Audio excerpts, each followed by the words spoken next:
So I have to get this out before I forget, but yeah, it's really kind of a significant thing in parenthood, fatherhood.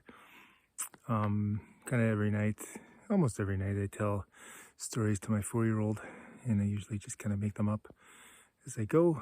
Um, so I was telling him a story about a zoo, and it was a busy day at the zoo, and all the animals were doing different things. And then that night, some robbers came to steal the money. So whole story is a happy ending of them catching the robbers and the robbers feeling bad. But my son does watch, like Paw Patrol or things like that with like the mayor is kind of like sinister and stuff like that.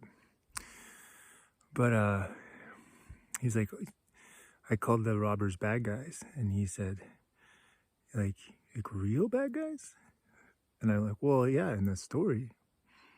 And he said, Dad, is there real bad guys? I'm like, what do you mean? He's like bad guys are real? I said, yeah, there's bad guys. And he said, oh my gosh.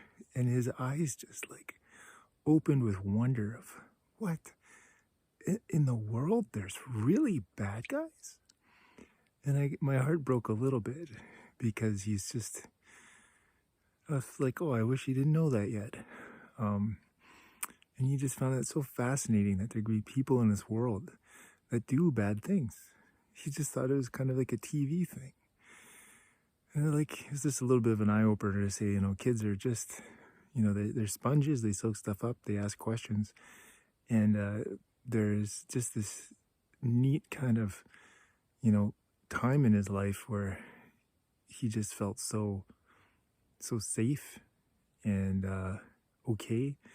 And he would talk about, there being kind of ghosts in his bedroom or monsters, and it's kind of a game and to make him scared, his own imagination. But he never thought that any of that was real until he heard the story of the guys stealing the money from the zoo. So I felt a little bit bad. But I mean, he's going to find out eventually. But just a little innocence lost, I guess. And just a reminder that, we come from so much better of a place, I believe. And we kind of are in this world, and we find out hard truths about how we can be as people. But it's just a real special thing to have this little guy in our house for over 4 years who up until this point felt that there wasn't even bad guys because his life was so good. So I kind of feel good in that way. And I hope as he grows up, he can continue to just be a nice, caring boy, and be able to maybe, if he does come across bad guys, be able to teach them that they don't need to be bad. But yeah, just a neat little story that I wanted to get down before I forget, my sweet little Riv.